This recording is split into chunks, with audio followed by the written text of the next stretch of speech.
দেখুন, আমি last bencher, মানে পার্লামেন্টে তো আমি লাস্ট বেঞ্চে বসতাম আর কি। আমার জুনিয়ররা অনেকে আমার আগে বসতেন, আমি কোনোদিন পার্টিকে জিজ্ঞাসা করিনি। ঋতব্রত বন্দ্যোপাধ্যায় তৃণমূল কংগ্রেসের বিধায়ক, তার সঙ্গে মুখ্যমন্ত্রীর কথা দিল্লিতে শুভেন্দু অধিকারীর সঙ্গে বেশ কিছুক্ষণ কথা বললেন ঋতব্রত বন্দ্যোপাধ্যায়। উলুবেড়িয়া পূর্বের তৃণমূল বিধায়ককে নিয়ে রাজ্য রাজনীতিতে নয়া জল্পনা শুরু হয়েছে। আপনারা জানেন যে গতকালই ঠিক এই 5টার মারপ্যাচে আপনাদেরকে দেখিয়েছি যে ঋতব্রত বন্দ্যোপাধ্যায় কার্যত দলের বিরুদ্ধে গিয়ে একাধিক তিনি মন্তব্য করেছেন, এমনটাই অনেকে দাবি করছেন। কি মন্তব্য করেছেন? তিনি বলেছেন যে পুষ্পা নিজেকে বাঘ বলে দাবি করেছে, যে পুষ্পার জন্য যে দলের এত ফেস লস হচ্ছে, সেই পুষ্পা অর্থাৎ শাহজাহান শেখ, তাকে কেন বহিষ্কার করা হবে না দল থেকে? তিনি নিজে মনোনয়ন উইথড্র করে নিলেন, তিনি ভোট থেকে নিজেকে সরিয়ে নিলেন, এতে দলের ভাবমূর্তি নষ্ট হয়েছে। তারপরেও কেন তার বিরুদ্ধে দল ব্যবস্থা নিতে পারছে না? তাহলে কি প্রিভিলেজ পাচ্ছেন? এই শব্দগুলো ব্যবহার করেছিলেন ঋতব্রত বন্দ্যোপাধ্যায় এবং তিনি পরিষ্কার বলেছিলেন আমরা পেছন সারির পেছন বেঞ্চের লোক। তার মানে ঋতব্রত বন্দ্যোপাধ্যায় কি কোনো দলের, অর্থাৎ তারই দলে তৃণমূল কংগ্রেসের ভেতরে কোনো একটা লবির কাছে তিনি কোণঠাসা হয়েছিলেন? না হলে নিজেকে হঠাৎ পেছনের বেঞ্চের সারির লোক বললেন কেন? এবং পুষ্পা অর্থাৎ জাহাঙ্গীরকে একেবারে প্রথম সারির লোক বলেছিলেন। সেই ঋতব্রত বন্দ্যোপাধ্যায় তৃণমূল কংগ্রেসের বিধায়ক, তিনি কিন্তু আজ শুভেন্দু অধিকারীর সঙ্গে দেখা করলেন। সেই ছবি আমরা এই মুহূর্তে দেখছি, একেবারে সেই ছবি যেখানে মুখ্যমন্ত্রীর সঙ্গে কথা হচ্ছে। দিল্লিতে সফরে রয়েছেন মুখ্যমন্ত্রী শুভেন্দু অধিকারী, তার সঙ্গে কথা বলছেন দাঁড়িয়ে।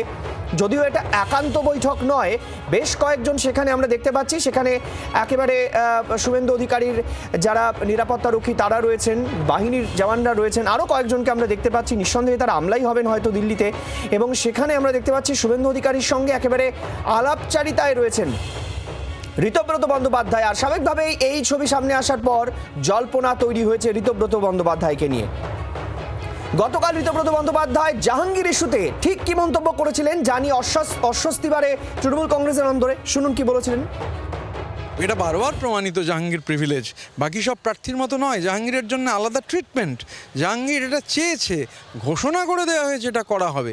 তো সেই জাহাঙ্গীরের প্রচারে তো আমার মনে হয় যখন ভোট পিছিয়ে গেল, প্রচারের যে সময়, তখনও জাহাঙ্গীরের প্রচারে নেতৃত্বের থাকা উচিত ছিল। তো জাহাঙ্গীর যখন পার্টির বিরুদ্ধে ছুরি ব্যাকস্ট্যাপ করলো পার্টিকে, এবং যে সময় করেছে পার্টির আর বিকল্প প্রার্থী দেওয়ার কোনো স্কোপ নেই, তখনও জাহাঙ্গীরকে কেন এক্সপেল করা হবে না, প্রশ্ন কিন্তু উঠবে। প্রশ্ন মানে সবসময় প্রশ্নকে সাপ্রেস করা যায় না। তাহলে এই প্রশ্ন উঠছে যে জাহাঙ্গীর কি প্রিভিলেজ বলে বা স্পেশাল কোনো মডেলের অংশ বলে এখনও তার বিরুদ্ধে ব্যবস্থা নেওয়া যাচ্ছে না? একটা টুইটে শুধু নিন্দা করলে হবে? পার্টি জানে না বললে হবে? জাহাঙ্গীর যখন প্রিভিলেজড, আমরা যারা লাস্ট বেঞ্চার তাদের মনে প্রশ্ন উঠছে তাহলে প্রিভিলেজ যিনি, তার বিরুদ্ধে পার্টি এখনও কেন ব্যবস্থা নিতে পারছে না? অনেকগুলি শব্দ ব্যবহার করেছিলেন গতকাল, সাপ্রেস করা, পেছনের বেঞ্চে বসা, প্রিভিলেজ। এই শব্দগুলো নিঃসন্দেহে তৃণমূল কংগ্রেসের অস্বস্তি বাড়িয়েছে, তা বলার অপেক্ষা রাখে না। তারপর 3 বিধায়ককে ডেকে পাঠানো হয়েছিল গতকালই। সেখানে কি কথা হয়েছে? তাহলে কি ঋতব্রত বন্দ্যোপাধ্যায় গতকাল কি সেখানে তাকে কোনো রকম বার্তা দেওয়া হয়েছে? তারপরেই আজকে শুভেন্দু অধিকারীর মুখোমুখি ঋতব্রত বন্দ্যোপাধ্যায়। যদিও এটা একান্ত গোপনীয় বৈঠক নয়, কিন্তু তবুও তৃণমূল কংগ্রেসের বিধায়ক দিল্লিতে রাজ্যের মুখ্যমন্ত্রীর সঙ্গে দেখা করছেন, কথা বলছেন দীর্ঘক্ষণ, এতে জল্পনা তৈরি হয়েছে। আর একই সঙ্গে আপনাদের এটাও জানিয়ে রাখতে চাইবো যে যখন শুভেন্দু অধিকারী আজকে দিল্লিতে গিয়েছেন, একাধিক কর্মসূচি, রাষ্ট্রপতির সঙ্গে দেখা হচ্ছে, প্রতিরক্ষা মন্ত্রীর সঙ্গে দেখা হচ্ছে। আর এর মধ্যে বড় খবরও সামনে এসেছে, কেন্দ্র রাজ্যর যে ডাবল ইঞ্জিন সরকার, সেই ডাবল ইঞ্জিন সরকারে এবার কোটি কোটি টাকা আসছে বাংলায়। জানিয়ে রাখতে চাইবো ইতিমধ্যেই একগুচ্ছ টাকা, যেগুলো কেন্দ্র সরকার বিভিন্ন দুর্নীতির অভিযোগে আটকে রেখেছিল বলে দাবি করা হচ্ছিল, এবার যেটা জানা যাচ্ছে যে রাজ্যের জন্য ৩৯,০০০ কোটি টাকা নিয়ে আসার পথ প্রশস্ত করলেন মুখ্যমন্ত্রী। জলশক্তি মন্ত্রকের অধীনে এই টাকা দেওয়া হবে। আর এই মুহূর্তে রাজীব চক্রবর্তী নয়াদিল্লি থেকে সরাসরি আমাদের সঙ্গে রয়েছেন, আর তারই সঙ্গে রয়েছেন ঋতব্রত বন্দ্যোপাধ্যায়। রাজীব, আমার প্রশ্ন করার অবকাশ নেই, কি কথা হলো মুখ্যমন্ত্রীর সঙ্গে, এটাই নিশ্চয়ই এখন সবাই জানতে চাইবে।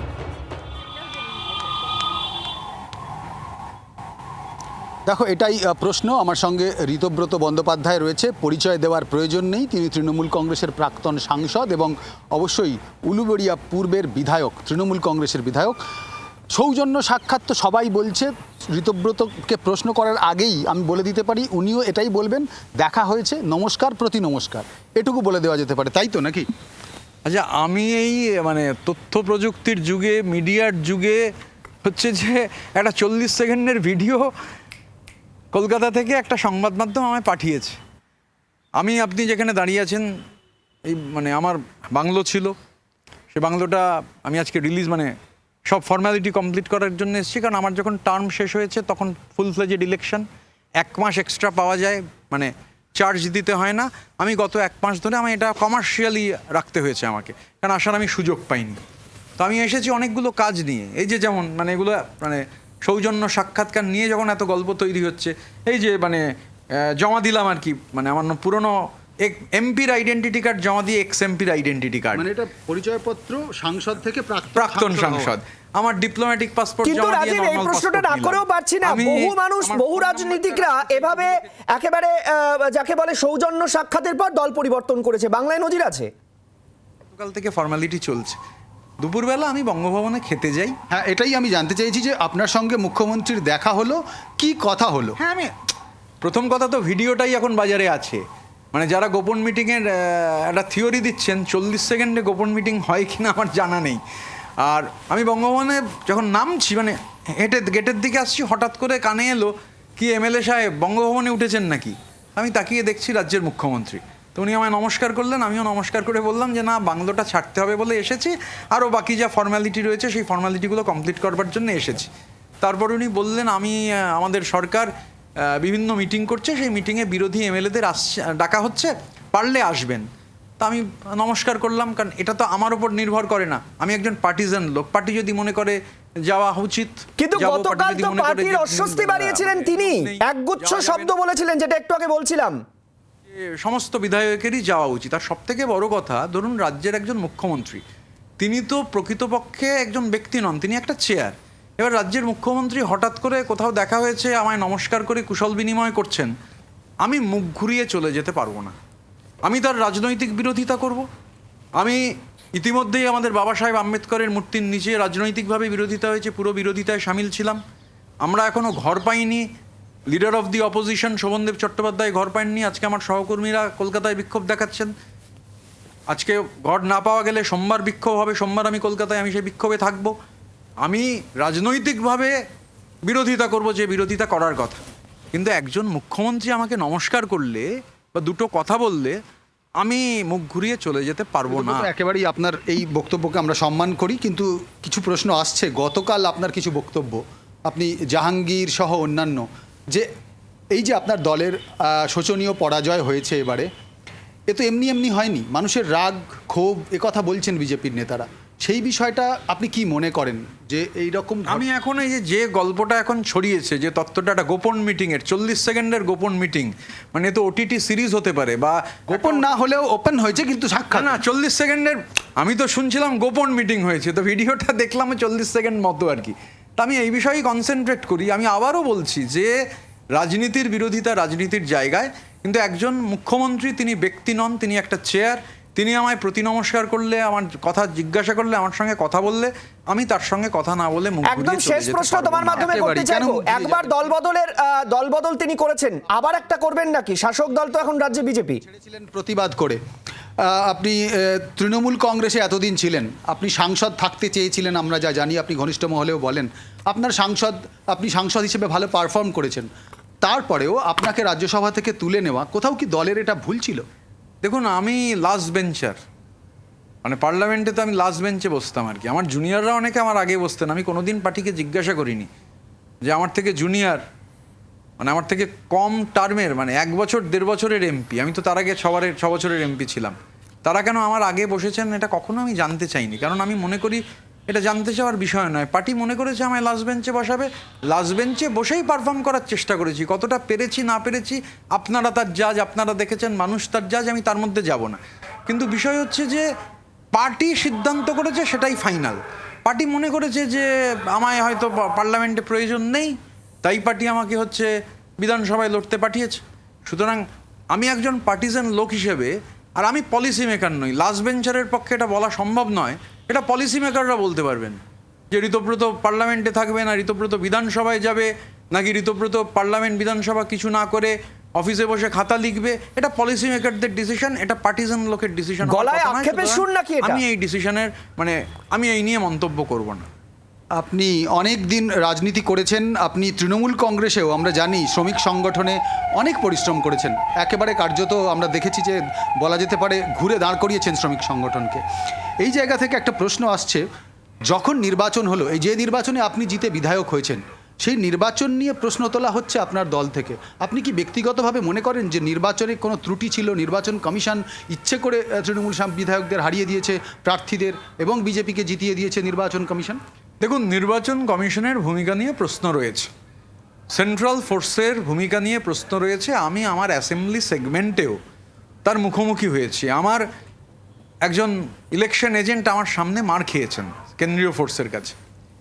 এবার এগুলো ভোট হয়েছে, ভোটের মানুষ একটা রায় বেরিয়েছে, সেই রায় অনুযায়ী সরকার শপথ গ্রহণ করেছে, আমরাও আমাদের পার্টির 80 জন শপথ গ্রহণ করেছি। এবার নেতৃত্ব এই ব্যাপারটা আদালতে দেখছেন, আমি তো এই ব্যাপারটা দেখছি না, আমি তার মধ্যে বলতে পারবো না এই প্রসেস। কিন্তু ডেফিনেটলি নির্বাচন নিয়ে কিছু প্রশ্ন আছে, কিন্তু সেই প্রশ্নগুলো অ্যাড্রেসড হবে যখন নির্দিষ্ট ফোরামে অ্যাড্রেস হবে। এখন হচ্ছে বিধানসভায় যেহেতু আমরা শপথ নিয়েছি, তো বিধানসভাই তার অ্যাম্ফি থিয়েটার নাও, ওই এরিনাতেই আমাকে লড়তে হবে, ওই এরিনাতে এবং এরিনার বাইরে আমাকে লড়তে হবে। আমি এবার সময় শেষ, একেবারে একটা শেষ প্রশ্ন আছে। মুখ্যমন্ত্রীর তার পরাজয়ের পর তিনি বলছেন আমি ইস্তফা দেব না, তার কারণ আমি হারিনি। শুধু এই ব্যাপারে ঋতব্রত বন্দ্যোপাধ্যায়, আপনি তৃণমূল কংগ্রেসের কেউ নন, আপনি ধরে নিন, কেমনভাবে দেখছেন মুখ্যমন্ত্রীর, তিনি পরাস্ত হলেন, তারপর বলছেন আপনি ইস্তফা দেব না, ব্যক্তি ঋতব্রতভাবে কি দেখবে, কীভাবে বলবেন? আমি রাজ্যসভার এমপি ছিলাম তৃণমূল কংগ্রেসের অ্যাফিলিয়েশনে, আমি উলুবেড়িয়া পূর্বের বিধায়ক তৃণমূল কংগ্রেসের অ্যাফিলিয়েশনে। স্বাভাবিকভাবে ব্যক্তি ঋতব্রত এখানে কিভাবে মন্তব্য করবে? ব্যক্তি ঋতব্রত এখানে মন্তব্য করবে না। আমার সর্বময় নেত্রী, উনি যে মন্তব্য করেছেন সেটাই আমার মন্তব্য। বিজেপিতে দেখা যাবে জয় শ্রীরাম বলবেন কোনোদিন?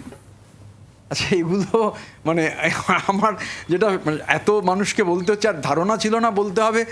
এই আমাদের সাংবাদিক বন্ধুরা যাদের সঙ্গে হয়তো এখন আর দেখা অনেক কম হবে, তারাই আমায় জিজ্ঞাসা করলেন, কলকাতা থেকে ওটা দেখলাম। আমি মনে করি, দেখুন, আমি ভোটে জিতেছি, একটা কঠিন লড়াইয়ের মধ্যে দিয়ে ভোটে জিতেছি। উলুবেড়িয়া পূর্বের মানুষ আমায় ভোট দিয়েছেন, সেখানকার যারা আমায় ভোট দেননি আমি তাদেরও বিধায়ক, যারা আমাকে ভোট দিয়েছেন আমি তাদেরও বিধায়ক। আমার এখন 5 বছর, আমি না খুব আমি স্টেপ বাই স্টেপ, আপনারা আমাকে দেখেছেন, আমি স্টেপ বাই স্টেপে বিশ্বাস করি। এখন আমার 5 বছরের প্রায়োরিটি উলুবেড়িয়া পূর্ব, উলুবেড়িয়া পূর্বের মানুষ, উলুবেড়িয়া। বেশ, আমরা সেদিকে নজর রাখবো। রাজীব, আপাতত তোমাকে ধন্যবাদ। কি বলছেন ঋতব্রত বন্দ্যোপাধ্যায়? আমরা জি 24 ঘন্টায় প্রথম সেই ছবি দেখিয়েছি গতকাল, আর আজও দেখাচ্ছি ঋতব্রত বন্দ্যোপাধ্যায়ের সঙ্গে মুখ্যমন্ত্রীর বৈঠকের ছবি বা সৌজন্য সাক্ষাতের ছবি। আর আমি এই বিষয়টা নিয়ে একটুখানি চলে যাবো, আমাদের সঙ্গে রয়েছেন